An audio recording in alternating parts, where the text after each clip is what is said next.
questions. Let me see. 2 on this side. Let's start on this side, please. And then I have 1 behind the camera there. We'll take them in batches of 3. Pardon? Also here. Okay. If you had your hand up first time, I won't skip you, believe me. Okay, we have 3 on this row. We'll keep it local. Then the next batch I'll go to there's 1, 2. And you can't ask too many questions. I thought this is clear. The chief risk officer is fired. Meeting closed. What's your problem? Hey, man, come on.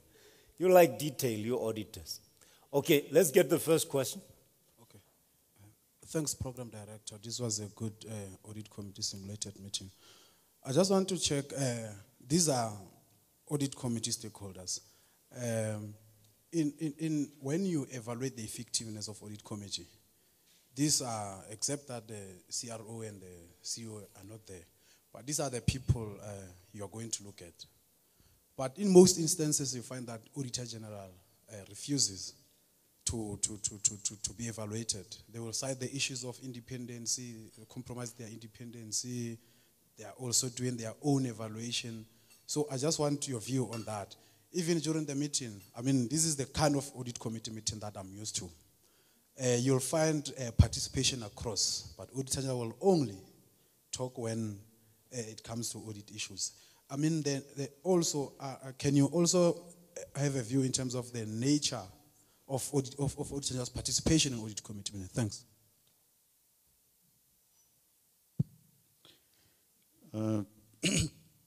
I think it was a very good role play.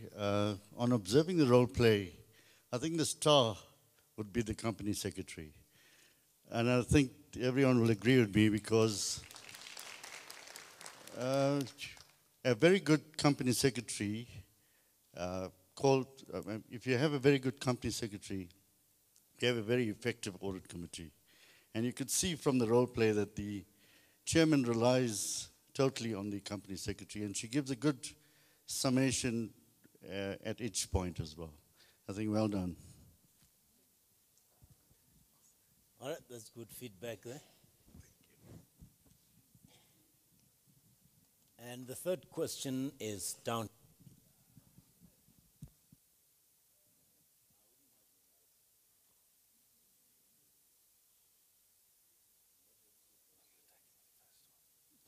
Thank you. My name is Sabata. My questions really are matters of eliciting best practice. This has been a very good simulation and a learning curve for me. To the company secretary, normally, ordinarily, to use recording machine in addition to manual recording. That's my first question. And to the chair, how has the pre-talks about these talks helped you direct the direction of the meeting? Now, my second question is about board reporting again to the company secretary. Now, how do you report these proceedings to the board? Do you give them the minutes, copies of the minutes, or do you summarize them and then? And secondly, how do you take custody of the minutes of this company secretary of these proceedings? All right. Let me stop you there because I wouldn't like you loading with many questions. Let them answer them first. Okay. I'll take other questions, and if the time permits, I'll come back to you, please. Okay. I'm actually going to ask them to start with yours. Oh. While they are fresh, because the other one was a commendation, and the first one I will ask Mr. Msivi from the Auditor General to answer. He's in our midst. He can give a more authoritative answer, right? All right, let's start with Savata's questions, please. Okay, thank you. Thank you, Program Director. I just wanted to thank my gentleman on the other side for the commendation that you've given me. I think if I would be sitting here and Willis wouldn't get that recommendation, I think I would be fired, so thank you. Just on the question to you, my brother, the recordings of the meetings in terms of best practice, I'm happy to tell you that the proceedings of this meeting was recorded. So what we normally do is we record the proceedings of the meetings, and then we keep the record. When we present the minutes to the next meeting and the minutes are approved, then the minutes become the legal document for the meeting, and then we destroy the recording. So after they've confirmed the proceedings of the meeting in the next meeting, so this meeting has been recorded. How do I report the proceedings of the meeting? I'm going to sit tonight and write the report for the chairman of the audit committee with all the issues that have been raised, with all the recommendations that have been made for the board to take approval of, and also for the board to take note of, and also for the CEO to answer the questions. So also tonight, I'll also send the CEO some of the questions that were asked by the members so that the CEO is prepared in the board meeting when the chairman of the audit committee is giving report back. And therefore, that helps the governance process in the reporting for the board meetings. How do I take custody of the minutes? I own the minutes to an extent that I make sure that it details the proceedings of the meetings. However, the responsibility of ownership of the meetings and the minutes is of the audit committee, because it's their responsibility, it's their proceedings, it's their discussions, and therefore they need to ensure that the minutes reflect the conversations of the meeting, it reflects the recommendations, it reflects the resolutions in a proper way that they can use it 5 years down the line when there is a dispute. So my custody is mainly to make sure that it's kept in a safe place, that it is recorded appropriately. I'm not sure if I answered all your questions, sir. I'm delighted. Thank you. Excellent. Mr. Msibi, where are you? Don't be fooled. I can be very visible here, but I can't see very clearly. Oh, yeah. Don't blame me. I'm an impressionist. I like to be seen. Okay, there you go. The man from the Auditor General's office will give us a, why do you not like to be evaluated? Thanks, Program Director. Let me make an attempt and answer this one, perhaps to give a brief background. Evaluation was done before, a few years back, but it came up with a lot of issues where you find that the opinion is not really positive. But now when you get an evaluation, you know, it paints the picture that there might be objectivity issues. So, but however, from the principal level, we normally have in committee sessions with the governance structures audit committees. I think evaluation can be done at that level. We know for the fact that it's not done formally. Without really being defensive of the office, as I've indicated, at the principal level, it can be done, no issues about that. Right. Because when we table the audit plans and how the whole audit process was managed, I mean, it's up to the audit committee to make an appraisal if there were any issues to that effect. Maybe to cover the second question on the participation, I'm not certain if that doesn't happen, because in my view, if you look at our dashboard report, for example, we make inputs around issues around governance, how entities are governed, issues around risk management, IT controls, how entities respond to internal controls. But it should be appreciated that from the mandate, in terms of PAA, we quite limited in terms of making contributions where it might affect issues of government policy, so to speak. So our main contribution is mainly around financial reporting, how government resources are utilized, safeguarding of assets, risk management, etc. But there's quite a very thin line where we shouldn't be seen as making decisions for management, particularly around policy matters. We don't have a mandate in terms of PAA. Thanks, Chair. All right. Thank you. Let's keep the mic on this side, please. Next to you, there's a question, and you bring it forward and forward. So I'll take 3 questions again. And please indicate if there are more questions. I need to start pacing. Okay, I see one at the back and one up down here. All right. Okay, let's take the next three and then we'll take maybe the last three. Thank you, Program Director. I have two questions. Maybe to start with a comment.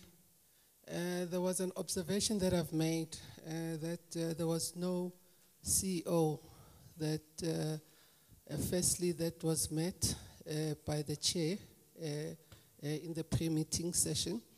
And secondly, he or she was not present in the meeting. And the question then came to me to ask myself whether was the CEO invited to this meeting? Does he know his duties in terms of coming to the meeting? That's the first question. And then the second question also, I just need clarity in terms of the purpose of the in-meetings that the chair asked and the pre-meeting sessions that the chair had before the meeting started. What is the purpose? Because I thought they are trying to cover the same objective. Thank you. Thank you. Next question, please. Just push the mic 2 rows forward and then we sit. Thank you. I also have two questions, very short. First one is, what's the name of the CRO? I want to make sure we don't hire him. Good one. No, but seriously, on the CRO, to the chair, Chair, why would you address the CRO's non-attendance with him rather than with the CEO? And then the second question is around the effectiveness of the audit and of the audit committee. You mentioned that you got a high rating on effectiveness, but you also mentioned the non-attendance of the CEO. And I wondered how the non-attendance of the CEO, being not the first time that he hasn't attended, how that is factored into its effectiveness. Gotcha. Direct, 2 rows, and then we take answers. Hi, I'm Lerato. I just wanted to ask, for an incoming chairperson, is it advisable to meet the secretary as one of the pre-meetings, maybe to just discuss the audit committee charter, the terms of reference, etc.? And then in terms of the in-committee, this is related to a question that was asked now. When is it appropriate and how are those proceedings recorded? All right. I recommend we do the same. We start with the last question and we go backwards. In committee meetings, how are they recorded? And yeah, I think there's a few questions on the in-committee meetings. I'm going to try and cover them all at once. Even better. I mean, regarding the appropriateness of when you should meet, I think it's always good practice to meet before every audit committee. What helps that is if, for instance, your pack gets sent out to you 10 days before the meeting, you can then set up your meeting 7 days, well in advance of that meeting coming. So you pre-read your pack, you can look at your charter, these are just guidelines, understand what you need to do, what questions you should be asking, what are your concerns personally. Sometimes it's also good to have your other audit committee members, which might be the in-committee meetings, because they might have concerns. Other people do it differently. They send all the questions to the AC chairperson and they answer that and there's a report back. But I think it's imperative to build on that relationship between external audit and yourself as a committee, between internal audit and between management. So it's a non-threatening environment. It's an open relationship, open communication channel. It's a safe environment. Sometimes you might want to say things that you're not sure how to put it politely in a meeting. You don't want to offend anyone as well. Could be as simple as that. Sometimes there may be a concern that you just want to raise in a safe and comfortable environment. So I think those meetings should always happen. But obviously you need to have the documentation to have an effective engagement in those meetings. But their status is what? The status is, it is a pre-meeting. So it's not a meeting? It's, well... In other words, you can't say, I told you at the pre-meeting. Exactly. Okay. Exactly, yeah. All right. Can I offer also another solution, is that when the pre-meetings are mainly during your interim results and your financial year-end results. So when you have the pre-meetings, you talk about any issues that they would feel the external auditors did not raise in their report. So you asked specifically that question. And then when you pre-meeting with your internal auditors, you're also asking the question with regards to their impairment in terms of the own internal control assessment, because you do an internal financial control assessment. That's why those pre-meetings are very important during the interim results and the financial results. The in-meetings, that is after the audit committee meeting, are very critical, because then if there were any questions during the audit committee meeting where you feel as a chairman that the external auditor did not express himself or herself the way it should be, because there was a fear of anything, you would then pose that question at the in-meeting after the board meeting, because then you ask a very specific question to say, when I was asking you about impairments, you did not answer my question clearly. Is there anything that you wish to tell me? So that's why those meetings are important pre and post during the interim results and your financial statements, which is your year-end result. Whilst we're on the pre and post, there was a question to say, how are these recorded? The in-meetings after the audit committee meetings are only recorded for the purposes of the audit committee.